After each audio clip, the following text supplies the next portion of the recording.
Hello student, welcome back to competitive guider channel में आप सभी का स्वागत है। आज के इस वीडियो में क्लास 9th के बायोलॉजी का चैप्टर नंबर फर्स्ट कोशिका जीवन की आधारभूत इकाई का 40 प्लस ऑब्जेक्टिव क्वेश्चंस करने वाले हैं। तो आप सभी बने रहिएगा, शुरू से लेकर अंत तक के वीडियो को देखिएगा, जिसमें आपका इस चैप्टर से रिलेटेड जितना भी ऑब्जेक्टिव क्वेश्चंस हो वो आपको आज की इस वीडियो में क्लियर हो जाएगा। क्योंकि हमने एक तो क्वेश्चन नहीं 40-45 क्वेश्चंस को यहाँ पे कलेक्ट किया है और आपको इस वीडियो में 40-45 क्वेश्चन को अच्छे से कराया है और आप लोग अच्छे से इस चीज़ को कर पाएंगे जब ये वीडियो आप देख पाएंगे तो ठीक है। तो चलिए फटाफट से वीडियो को आप लोग शेयर कर दीजिएगा। वीडियो अगर पसंद आता है तो लाइक कर दीजिएगा, क्योंकि ये वीडियो आप लोग जैसे ही शेयर करते हैं तो मेरे अंदर उस तरह का मतलब इस लेवल का एनर्जी पावर बढ़ जाता है कि हम आगे आने वाले वीडियो को जल्दी से बनाने की कोशिश करते हैं। तो चलिए फटाफट से आप लोग शेयर कर दीजिएगा वीडियो, फटाफट से आप लोग इस चैनल को सब्सक्राइब कर लीजिए, इसी तरह के वीडियो का नोटिफिकेशन आपको मिलते रहेगा। तो चलिए फर्स्ट क्वेश्चन आपके स्क्रीन पर दिख रहा होगा, जिसमें आपको कहा है कि कोशिका में राइबोसोम की अनुपस्थिति में कौन सा कार्य संपादित नहीं होगा। क्वेश्चन को ध्यान से रख देखिएगा, इसमें कहा है कौन सा कार्य संपादित नहीं होगा। ऑप्शंस दिया है, ऑप्शन ए में श्वसन, ऑप्शन बी में उत्सर्जन, ऑप्शन सी में प्रोटीन संश्लेषण और ऑप्शन डी में दिया है कार्बोहाइड्रेट संश्लेषण। तो क्या इसका सही जवाब होगा? आप लोग जरा कमेंट सेक्शन में इस प्रश्न का जवाब दीजिए। हम आप लोग का कमेंट देख रहे हैं, एकदम लाइव देख रहे हैं। आप लोग जरूर बताइए कि इस प्रश्न का उत्तर क्या होगा। तो इस प्रश्न का जो उत्तर हो जाएगा फर्स्ट क्वेश्चन का, वो ऑप्शन ग होगा, यानी ऑप्शन सी होगा प्रोटीन संश्लेषण। तो यहाँ पे सी करेक्ट आंसर हो जाएगा। आप लोग चेक कीजिएगा कि आपका आंसर कितना सही होता है इस 40-45 क्वेश्चंस में। अब बढ़ते हैं आगे के क्वेश्चन नंबर 2 पे आइए। तो क्वेश्चन नंबर 2 कहता है कि जंतु कोशिका के सबसे बाहरी घेरे को क्या कहते हैं। जंतु कोशिका के सबसे बाहरी घेरे को क्या कहते हैं? क्या उसे कोशिका भित्ति कहते हैं, क्या उसे कोशिका झिल्ली कहते हैं, क्या उसे टोनोप्लास्ट कहते हैं, या उसे केंद्रक झिल्ली कहते हैं? तो आप लोग फटाफट से इसका जवाब दीजिए कि जंतु कोशिका के बाहरी जो झिल्ली होती है या बाहरी जो घेरे होता है उसको क्या कहते हैं। तो ऑप्शन इस प्रश्न का हो जाएगा ऑप्शन बी, कोशिका झिल्ली कहते हैं। अब बढ़ते आगे के क्वेश्चन नंबर 3 पे। क्वेश्चन नंबर 3 कहता है कि वैसे जीवों को जिनमें केंद्रक झिल्ली नहीं पाई जाती है क्या कहते हैं। वो वैसे जीवों को जिनमें केंद्रक झिल्ली नहीं पाई जाती है उसे क्या कहते हैं? क्या उसे अगुणित जीव कहते हैं, द्विगुणित जीव कहते हैं, यूकैरियोट्स कहते हैं, या प्रोकैरियोट्स कहते हैं? तो आप लोग फटाफट से कमेंट सेक्शन में इसका जवाब बताइए कि वैसे जीव जिनमें केंद्रक झिल्ली नहीं होती है उसे हम लोग ऑप्शन डी यानी कि प्रोकैरियोट्स कहते हैं। आगे आने वाला प्रश्न है क्वेश्चन नंबर 4, जिसमें कहता है किस प्रकार की कोशिका में बड़ी राजधानी पाई जाती है। क्या जंतु कोशिका में पाई जाती है, पादप कोशिका में पाई जाती है, प्रोकैरियोट्स कोशिका में पाई जाती है, या सभी यूकैरियोट्स कोशिका में पाई जाती है? तो आप लोग फटाफट से इसका जवाब बताइए कि किस प्रकार की कोशिका में बड़ी राजधानी पाई जाती है। ऑप्शंस आपके सामने हैं। इसका जो सही जवाब हो जाएगा वो होगा ऑप्शन बी, पादप कोशिका। तो ऑप्शन बी यहाँ पे सही कर लेंगे। अब बढ़ते आगे के क्वेश्चन नंबर 5। क्वेश्चन 5 कहता है कि जीन बने होते हैं। आपने पढ़ा होगा जीन के बारे में, तो बताइए जीन किस चीज़ का बना होता है।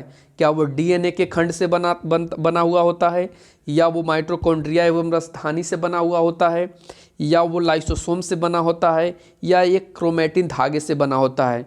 तो जीन जो बना होता है बच्चों वो डीएनए से बना होता है, डीएनए के टुकड़ों से बना होता है, खंड से बना हुआ होता है। तो ऑप्शन ए यहाँ पे बिल्कुल करेक्ट हो जाएगा।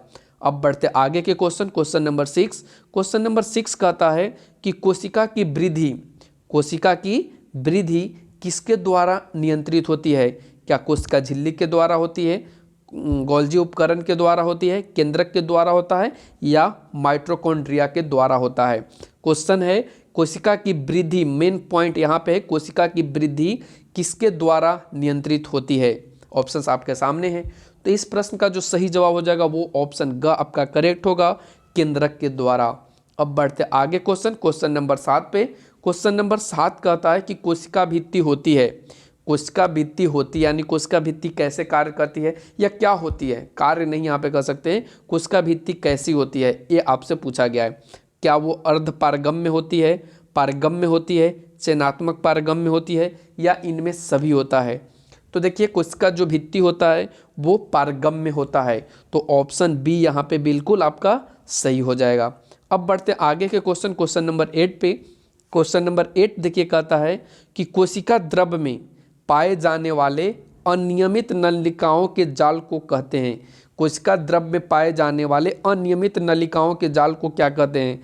क्या उसे गोल्जी उपकरण कहते हैं, या गोल्जी बोलते हैं, लवक बोलते हैं, ग्राना बोलते हैं, या अंतःप्रद्रवी जालिका बोलते हैं? तो आप लोग फटाफट से इस प्रश्न का जवाब बताइए। थोड़ा सा हम यहाँ पे आपके लिए रुक रहे हैं ताकि आप इसका जवाब अच्छे से दे पाएँ। ठीक है, तो इस प्रश्न का क्या सही जवाब होगा फटाफट से कमेंट सेक्शन में लिखते चलो। तो यहाँ पे जो इसका सही जवाब हो जाएगा बच्चों वो ऑप्शन डी हो जाएगा, अंतःप्रद्रवी जालिका। ठीक है, अंतःप्रद्रवी जालिका। अब बढ़ते आगे क्वेश्चन, क्वेश्चन नंबर 9 पे। क्वेश्चन नंबर 9 कहता है कि रंगीन प्लास्टिड, रंगीन प्लास्टिड को कहते हैं, रंगीन प्लास्टिड को क्या कहते हैं? क्या उसे ल्यूकोप्लास्ट कहते हैं, क्लोरोप्लास्ट कहते हैं, क्रोमोप्लास्ट कहते हैं, या इनमें से कोई नहीं कहते हैं? तो आप सभी को पता होगा कि रंगीन जो प्लास्टिड होता है उसको हम लोग क्रोमोप्लास्ट कहते हैं। क्या कहते हैं? क्रोमोप्लास्ट कहते हैं। ऑप्शन सी यहाँ पे बिल्कुल करेक्ट हो जाएगा। अब बढ़ते आगे के क्वेश्चन, क्वेश्चन नंबर 10 पे। क्वेश्चन नंबर देखिए 10 कहता है कि केंद्रक में पाए जाने वाले गाढ़े द्रव, यहाँ पे द्रव छूट गया है, आप लोग इसको लिख लेंगे कि केंद्रक में पाए जाने वाले, यहाँ पे द्रव होगा, गाढ़े द्रव को कहते हैं। ठीक है, केंद्रक में पाए जाने वाले गाढ़े द्रव को कहते हैं। क्या कहते हैं गाढ़े द्रव को? ठीक है, ऑप्शंस में दिया है, कोशिका रस कहते हैं, मैट्रिक्स कहते हैं, केंद्रक द्रव्य कहते हैं, या स्ट्रोमा कहते हैं? तो इस प्रश्न का जो सही जवाब हो जाएगा वो ऑप्शन सी होगा, केंद्रक द्रव्य। क्या होगा? केंद्रक द्रव्य। अब बढ़ते आगे के क्वेश्चन, क्वेश्चन नंबर 11 में। क्वेश्चन नंबर 11 कहता है इनमें, देखिए क्वेश्चन नंबर 11 में कहता है इनमें कौन चयनात्मक पारगम्य झिल्ली है?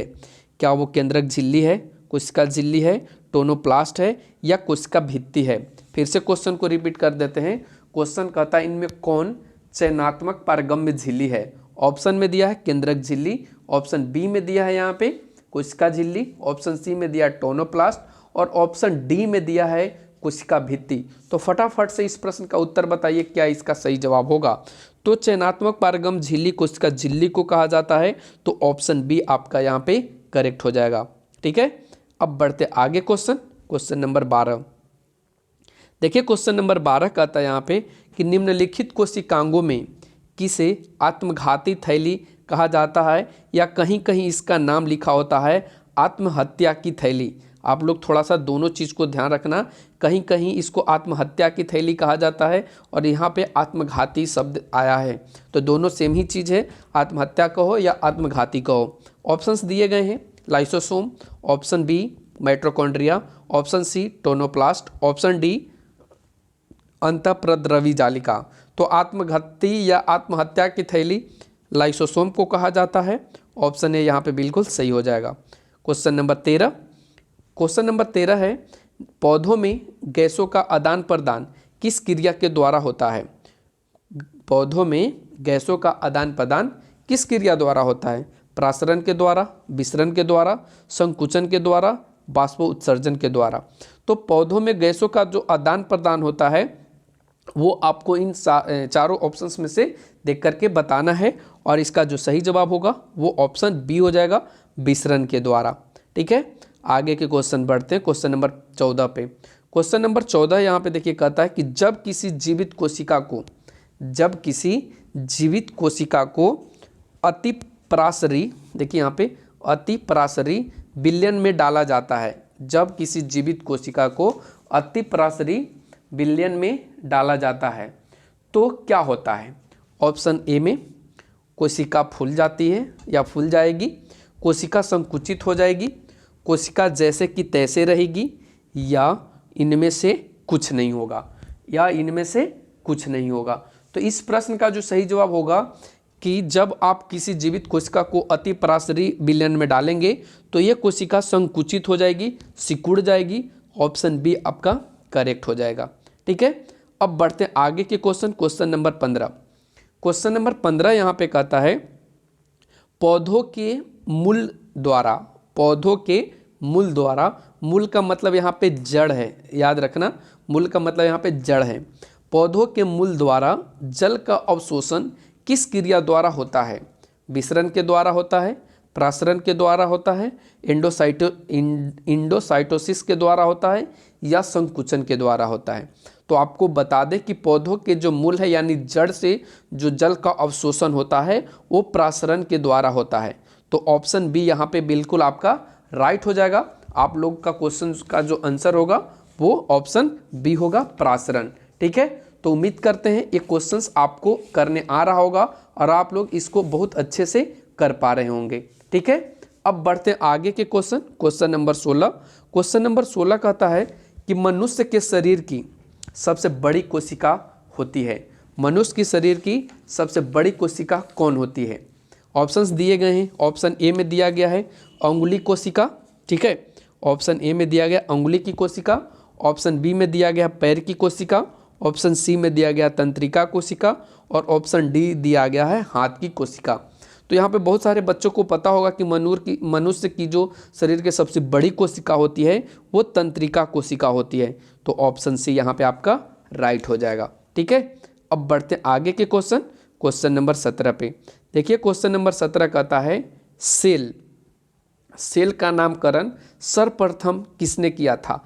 और सेल का मतलब हम आपको बता दें कि सेल का मतलब होता है कोशिका, और कोशिका का नामकरण करने वाला पहला व्यक्ति कौन था? क्या वो रॉबर्ट हुक थे, रॉबर्ट ब्राउन थे, पुरकिंजे थे, या ल्यूवेनहोएक थे? ये आपके सामने चार ऑप्शंस हैं। आप इन चारों प्रश्न का उत्तर, इन चारों ऑप्शंस में से देखकर प्रश्न का उत्तर कीजिए। तो सेल का नामकरण करने वाले जो पहले व्यक्ति थे बच्चों, उनका नाम था रॉबर्ट हुक। ऑप्शन ए आपका सही जवाब होगा। क्वेश्चन नंबर, अब बढ़ते हैं 18 की ओर। क्वेश्चन नंबर 18 कहता है कि केंद्रक की खोज सर्वप्रथम किसने की थी? केंद्रक की खोज सर्वप्रथम किसने की थी? ऑप्शन ए में दिया है अस्टारबर्गर, ठीक है, अस्टार्सबर्गर। यहाँ पे ऑप्शन बी में दिया है बिरचो, ऑप्शन बी में दिया बिरचो, ऑप्शन सी में दिया रॉबर्ट हुक, और ऑप्शन डी में दिया रॉबर्ट ब्राउन। तो आप बताइए कि केंद्रक की खोज करने वाले पहले व्यक्ति का नाम क्या था? ठीक है, और ऑप्शन आपके सामने है। तो इस प्रश्न का जो सही जवाब हो जाएगा वो ऑप्शन आपका डी होगा, रॉबर्ट ब्राउन केंद्रक की खोज करने वाले प्रथम व्यक्ति थे।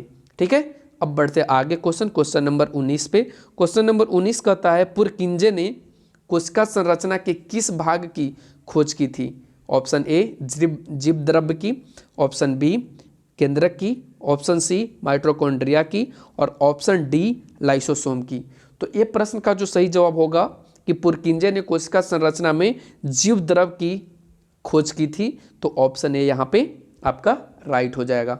ठीक है, अब बढ़ते आगे क्वेश्चन नंबर 20 पे। देखिए क्वेश्चन नंबर 20 कहता है कि कोशिका सिद्धांत किसने प्रतिपादित किया था? कोशिका का सिद्धांत किसने प्रतिपादित किया था? नॉल एवं रस्का ने।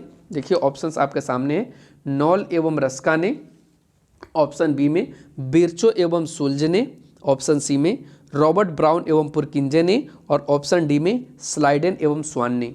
तो आप बताइए कि कोशिका के सिद्धांत का वर्णन किसने किया था या कोशिका सिद्धांत का प्रतिपादन किसने किया था? तो इस प्रश्न का सही जवाब होगा ऑप्शन डी, स्लाइडेन एवं स्वान ने कोशिका सिद्धांत का प्रतिपादन किया था। अब बढ़ते आगे क्वेश्चन नंबर 21। क्वेश्चन नंबर 21 कहता है नॉल एवं रस्का ने किस चीज का आविष्कार किया था? कोशिका झिल्ली का किया था, कोशिका भित्ति का किया था, इलेक्ट्रॉन माइक्रोस्कोप का किया था, या केंद्रक का किया था? तो आप सभी को पता होगा कि नॉल एवं रस्का ने किस चीज़ की आविष्कार की थी। तो इस प्रश्न का जो सही जवाब होगा वो आपका ऑप्शन सी हो जाएगा, इलेक्ट्रॉन माइक्रोस्कोप। किसका? तो इलेक्ट्रॉन माइक्रोस्कोप। ठीक है, अब बढ़ते आगे क्वेश्चन नंबर 22 पे। देखिए क्वेश्चन नंबर 22 कहता है यहाँ पे कि जीवद्रव्य सम्मिलित रूप से बना होता है। जीवद्रव्य सम्मिलित रूप से किस चीज़ से बना होता है? क्या वो कोशिका द्रव एवं माइटोकॉन्ड्रिया से बना होता है, कोशिका द्रव एवं केंद्रक से बना होता है, केंद्रक एवं केंद्रिका से बना होता है, या केंद्रक एवं अंतःप्रद्रवी जालिका से बना होता है? तो इस प्रश्न का क्या सही जवाब होगा, आप लोग फटाफट से कमेंट में जवाब बताइए कि जीव द्रव सम्मिलित रूप से किस चीज़ का बना होता है। तो ऑप्शंस के अकॉर्डिंग यहाँ पे जो आपका सही जवाब होगा वो ऑप्शन आपका बी हो जाएगा, कोशिका द्रव एवं केंद्रक से बना होता है जीव द्रव। ठीक है, अब बढ़ते हैं आगे। क्वेश्चन नंबर जो अगला है 23 नंबर, वो कहता है कि कोशिका झिल्ली बनी होती है। कोशिका झिल्ली किसकी बनी होती है? लिपिड की बनी होती है, प्रोटीन की बनी होती है, लिपिड एवं प्रोटीन दोनों की बनी होती है, या इनमें से वो किसी का नहीं बना होता है? तो आप लोग बताइए कोशिका झिल्ली किसका बना होता है? तो इस प्रश्न का जो सही जवाब होगा वो ऑप्शन सी हो जाएगा, ये लिपिड और प्रोटीन दोनों चीज़ का बना होता है। तो आप लोग एक क्वेश्चंस को कर पा रहे होंगे, आप लोग फटाफट से कमेंट में जवाब देते रहिए, तभी ये वीडियो देखने में आपको मज़ा आएगा और आपको समझ में आएगा कि आपने कितना सही किया और आपकी पढ़ाई किस लेवल तक है। ठीक है, अब बढ़ते हैं आगे। अगला जो क्वेश्चन है हम लोगों का क्वेश्चन नंबर 24। देखिए क्वेश्चन नंबर 24 में कहता है कि पौधों की कोशिकाओं को संरचनात्मक दृढ़ता प्रदान करता है। कौन प्रदान करता है? ऑप्शंस आपके सामने हैं। ऑप्शन ए में दिया गया है प्रोटीन करता है, ऑप्शन बी में दिया गया लिपिड करता है, ऑप्शन सी में क्लोरोप्लास्ट करता है और ऑप्शन डी में सेलुलोज करता है। तो इस प्रश्न का सही जवाब हो जाएगा कि कोशिकाओं को जो संरचनात्मक दृढ़ता प्रदान करता है वो सेलुलोज करता है, और ऑप्शन आपका डी बिल्कुल यहाँ पे राइट हो जाएगा। अब बढ़ते क्वेश्चन नंबर 25 पे। क्वेश्चन नंबर 25 कहता है झिल्ली युक्त कोशिकाएं पाए जाते हैं। ऑप्शंस कहाँ पाए जाते हैं? प्रोकैरियोटिक में पाए जाते हैं, यूकैरियोटिक में पाए जाते हैं, जीवाणु में पाए जाते हैं, या वायरस में पाए जाते हैं। ये आपसे क्वेश्चन में पूछा है, झिल्ली युक्त कोशिकाएं पाए जाते हैं, कहाँ झिल्ली युक्त कोशिकाएं पाई जाते हैं। ठीक है, ऑप्शन तो आपके सामने, फटाफट से मारिए क्या इसका जवाब होगा। तो ऑप्शन इसका बी हो जाएगा, यूकैरियोट में पाए जाते हैं। ठीक है, ऑप्शन बी आपका राइट है। अब बढ़ते आगे क्वेश्चन नंबर 26। क्वेश्चन नंबर 26 कहता है यहाँ पे कि किस प्रकार की झिल्ली नहीं होती है? किसी प्रकार की झिल्ली नहीं होती है। किसमें किसी प्रकार की झिल्ली नहीं होती है? क्या वो जीवाणुओं में कोई भी प्रकार का झिल्ली नहीं होता, अमीबा में कोई भी प्रकार का झिल्ली नहीं होता है, वायरस में नहीं होता है, या माइटोकॉन्ड्रिया में नहीं होता है? क्वेश्चन में कि किसी प्रकार की झिल्ली नहीं होती है, वो कौन सा है? ठीक है, तो इस प्रश्न का जो सही जवाब होगा वो ऑप्शन सी हो जाएगा, वायरस। ठीक है, अब बढ़ते आगे क्वेश्चन नंबर 27। क्वेश्चन नंबर 27 कहता है कि अंतःप्रद्रवी जालिका की बाहरी झिल्ली के ऊपर अवस्थित रहते हैं। अंतःप्रद्रवी जालिका की बाहरी झिल्ली के ऊपर अवस्थित रहते हैं। क्या अवस्थित रहते हैं? क्या लाइसोसोम रहते हैं, पेट्रोसोम होते हैं, राइबोसोम होते हैं, या माइक्रोड्यूबुल होता है? माइक्रोड्यूबुल होता है। ठीक है, ये आपसे अब पूछा है। अब ऑप्शंस के अकॉर्डिंग इसका जवाब बताइए कि अंतःप्रद्रवी जालिका के बाहरी झिल्ली के ऊपर क्या अवस्थित रहता है।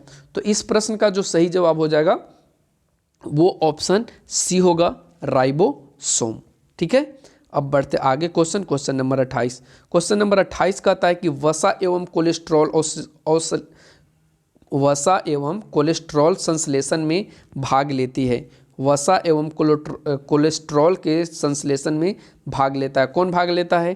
क्या चिकनी अंतःप्रद्रवी जालिका भाग लेता है, खुरदरी अंतःप्रद्रवी जालिका भाग लेता है, गोल्जिकाय लेता है, या लाइसोसोम लेता है? तो इस प्रश्न का जो सही जवाब हो जाएगा वो आपका हो जाएगा ऑप्शन क, अंतःप्रद्रवी जालिका, यानी ए। ठीक है, अब बढ़ते आगे क्वेश्चन नंबर 29। क्वेश्चन नंबर 29 कहता है कि राइबोसोम बना होता है डीएनए एवं प्रोटीन का, आरएनए एवं प्रोटीन का, डीएनए एवं लिपिड का, या आरएनए एवं डीएम का? तो राइबोसोम जो बना होता है वो आपका बना होता है आरएनए एवं प्रोटीन का। ऑप्शन बी बिल्कुल राइट हो जाएगा। ठीक है, अब बढ़ते आगे क्वेश्चन नंबर 30 पे, जिसमें कहता है कि गोल्जी उपकरण नहीं पाए जाते हैं। किसमें गोल्जी उपकरण नहीं पाए जाते हैं?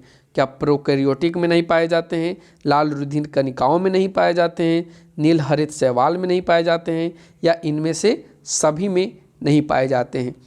तो इस प्रश्न का जो सही जवाब होगा ऑप्शन डी, इन सभी में गोल्जी उपकरण नहीं पाए जाते हैं। तो इसलिए ऑप्शन डी यहाँ पे बिल्कुल राइट हो जाएगा। अब बढ़ते आगे क्वेश्चन नंबर 31, जिसमें कहता है कि समांतर नलिका में या सिस्टर्नी के समूह से बनी संरचना है। कौन सा है? माइटोकॉन्ड्रिया है, राइबोसोम है, गोल्जी उपकरण है या लवक है। तो इस प्रश्न का जो सही जवाब हो जाएगा वो ऑप्शन सी हो जाएगा, गोल्जी उपकरण। ठीक है, कौन सा हो जाएगा? गोल्जी उपकरण। अब बढ़ते आगे के क्वेश्चन। अगला क्वेश्चन 32 है, जिसमें कहता है कि निम्नलिखित कोशिकांगों में कौन ER संश्लेषित पदार्थों का संचयन, रूपांतरण तथा पैकिंग कर कोशिकाओं के अंदर एवं बाहर भेजता है? ऑप्शंस आपके सामने हैं। ऑप्शंस में दिए गए हैं राइबोसोम, लाइसोसोम, माइटोकॉन्ड्रिया या गोल्जी उपकरण। फिर से आपको बता दें कि पदार्थों का संचयन करता है, रूपांतरण करता है और पैकिंग करता है और उसके बाद कोशिका के अंदर एवं बाहर दोनों भेजता है। तो बताइए इसका क्या सही जवाब होगा? तो इस प्रश्न का जो सही जवाब होगा बच्चों वो ऑप्शन डी हो जाएगा, गोल्जी उपकरण। ठीक है, आप गोल्जी उपकरण को क्लिक कर लीजिएगा। अब बढ़ते आगे क्वेश्चन नंबर 33, जिसमें कहता है लाइसोसोम को सर्वप्रथम किसने देखा था?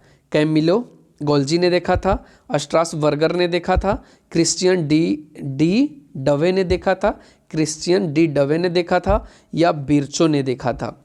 तो इस प्रश्न का जो सही जवाब हो जाएगा वो आपका होगा option C, Christian de Duve ने देखा था, डी डवे ने देखा था। ठीक है, अब बढ़ते आगे क्वेश्चन 34 नंबर। क्वेश्चन नंबर 34 कहता है कि जीवाणु एवं वायरस से रक्षा करने वाला कोशिकांग कौन है? क्या वो अंतःप्रद्रवी जालिका है, गोल्जी उपकरण है, राइबोसोम है या लाइसोसोम है? तो इस प्रश्न का भी जो सही जवाब हो जाएगा वो ऑप्शन डी होगा, लाइसोसोम। ठीक है, लाइसोसोम। ठीक है, ऑप्शन डी। अब बढ़ते आगे के क्वेश्चन। अगला जो हम लोग का क्वेश्चन है 35, जिसमें कहता है क्रिस्टी कहाँ पाए जाते हैं? क्रिस्टी कहाँ पाए जाते हैं? माइटोकॉन्ड्रिया में, लाइसोसोम में, केंद्रक में या लवक में? तो जो क्रिस्टी पाए जाते हैं ना वो माइटोकॉन्ड्रिया में पाए जाते हैं। तो ऑप्शन ए यहाँ पे बिल्कुल राइट हो जाएगा। अब बढ़ते आगे क्वेश्चन नंबर 36 में, जिसमें कहता है कि श्वसन से संबंधित एंजाइम्स मौजूद रहते हैं। क राइबोसोम, देखिए यहाँ पे क ख लिखा गया लेकिन आप लोग थोड़ा सा इस चीज़ को ना ध्यान दें। ऑप्शन में दिया है option A ribosome, option B में माइटोकॉन्ड्रियल गुहा मैट्रिक्स में, ऑप्शन सी अंतःप्रद्रवी जालिका में और ऑप्शन डी है उसमें कहता है लवक में। तो बताइएगा कि श्वसन से संबंधित एंजाइम कहाँ मौजूद रहते हैं? तो इस प्रश्न का जो सही जवाब हो जाएगा ऑप्शंस के अकॉर्डिंग वो कौन सा होगा? फटाफट से आप लोग बताइए इसका क्या सही जवाब होगा। अब देखिए इस प्रश्न में आपको ऑप्शंस दिए गए हैं और इस प्रश्न का जो सही जवाब हो जाएगा, ठीक है, वो ऑप्शन बी होगा, माइटोकॉन्ड्रियल गुहा मैट्रिक्स में। ठीक है, अब बढ़ते आगे क्वेश्चन नंबर 37। क्वेश्चन नंबर 37 कहता है कि रंगीन एवं श्वेत प्लास्टिड को कहते हैं। रंगीन एवं श्वेत प्लास्टिड को क्या कहते हैं? क्रोमोप्लास्ट कहते हैं, क्लोरोप्लास्ट कहते हैं, ल्यूकोप्लास्ट कहते हैं या इनमें से कुछ नहीं कहते हैं? तो ये प्रश्न आपको बता दिए थे पहले, लेकिन इस प्रश्न का जो सही उत्तर हो जाएगा वो होगा ल्यूकोप्लास्ट होगा। ऑप्शन सी बिल्कुल यहाँ पे राइट हो जाएगा। अब बढ़ते क्वेश्चन नंबर 38। क्वेश्चन नंबर 38 कहता है कि क्लोरोप्लास्ट के भीतर पाए जाने वाले तरल युक्त गुहा को कहते हैं। क्या उसे मैट्रिक्स कहते हैं, कोशिका रस कहते हैं, क्रिस्टी कहते हैं या स्ट्रोमा कहते हैं? तो इस प्रश्न का जो सही जवाब होगा वो ऑप्शन डी हो जाएगा, स्ट्रोमा। अब बढ़ते आगे क्वेश्चन नंबर 39 कहता है देखिए यहाँ पे थाइलाक्वाइड्स समूह को कहते हैं। थाइलाक्वाइड्स समूह को क्या कहते हैं? क्या उसे स्ट्रोमा कहते हैं, मैट्रिक्स कहते हैं, ग्राना कहते हैं या लैमिली कहते हैं? तो इस प्रश्न का जो सही जवाब हो जाएगा वो ऑप्शन सी होगा, ग्राना। ऑप्शन सी बिल्कुल राइट हो जाएगा। आगे बढ़ते हैं। आगे का जो क्वेश्चन है वो क्वेश्चन नंबर 40 है, जिसमें कहा गया है कि प्लास्टिड एवं माइटोकॉन्ड्रिया में क्या समानताएं होती है? प्लास्टिड एवं माइटोकॉन्ड्रिया में क्या समानताएं होती है? क्या वो डीएनए की उपस्थिति उसमें दोनों में होती है या राइबोसोम की उपस्थिति दोनों में होती है, दोहरी झिल्ली से घिरा संरचना दोनों होता है या इनमें सभी?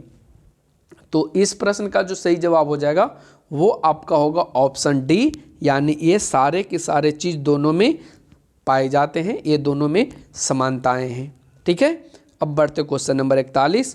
क्वेश्चन नंबर 41 कहता है कि कोशिका के राजधानियों को चारों ओर से घेरने वाले झिल्ली को क्या कहते हैं?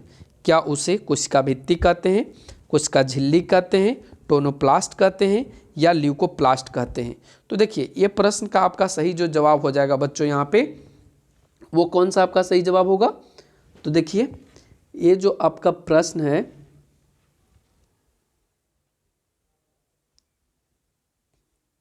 ठीक है, ये प्रश्न का जो आपका सही जवाब हो जाएगा वो आपका ऑप्शन होगा ग, टोनोप्लास्ट, यानी ऑप्शन सी। अब बढ़ते हैं आगे के क्वेश्चन। अगला जो हम लोगों का क्वेश्चन है, देखिए अगला क्वेश्चन 42 में कहता है कि तारक रश्मियाँ किस कोशिकांग से संबंधित है? तारक रश्मियाँ किस कोशिकांग से संबंधित है? ऑप्शन दिया गया है, ऑप्शन ए में राजधानी से, ऑप्शन बी में सेंट्रोसोम से, ऑप्शन सी में केंद्रक से और ऑप्शन डी में अंतःप्रद्रवी जालिका से। तो इस प्रश्न का क्या सही जवाब हो जाएगा? तो इस प्रश्न का जो सही जवाब हो जाएगा बच्चों, वो ऑप्शन आपका ख हो जाएगा। ठीक है, ऑप्शन आपका ख होगा सेंट्रोसोम से। अब बढ़ते हैं आगे के क्वेश्चन। अगला जो क्वेश्चन है क्वेश्चन नंबर 43, इसमें कहता है कि केंद्रक द्रव्य एवं कोशिका द्रव्य के बीच पदार्थों का आदान प्रदान किसके द्वारा होता है?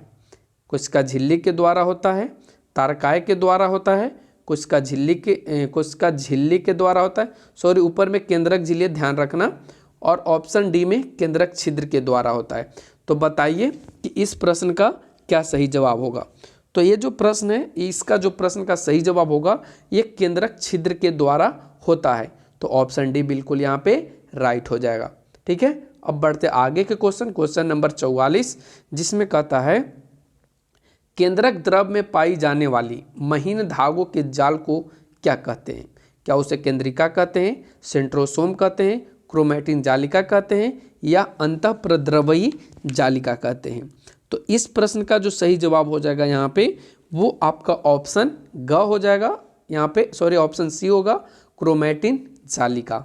ठीक है, अब बढ़ते आगे क्वेश्चन। आज के आखिरी क्वेश्चन है क्वेश्चन नंबर 45। क्वेश्चन नंबर 45 कहता है कि प्रोकैरियोटिक कोशिकाओं में पाए जाने वाले क्रोमैटिन पदार्थ को क्या कहते हैं? क्या उसे केंद्रक कहते हैं, केंद्रिका कहते हैं, क्रोमैटिन कहते हैं या केंद्रक काय बोलते हैं?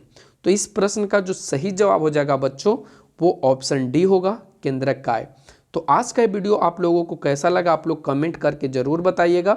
वीडियो पसंद आए तो लाइक एंड शेयर ज़रूर कीजिएगा, और अगर आप लोग चैनल पे नए हैं तो चैनल को सब्सक्राइब भी कर लीजिएगा, क्योंकि इसी तरह के वीडियो का नोटिफिकेशन आपको मिलते रहेगा। तो आज के लिए बस इतना ही। Thanks for watching, take care, bye bye.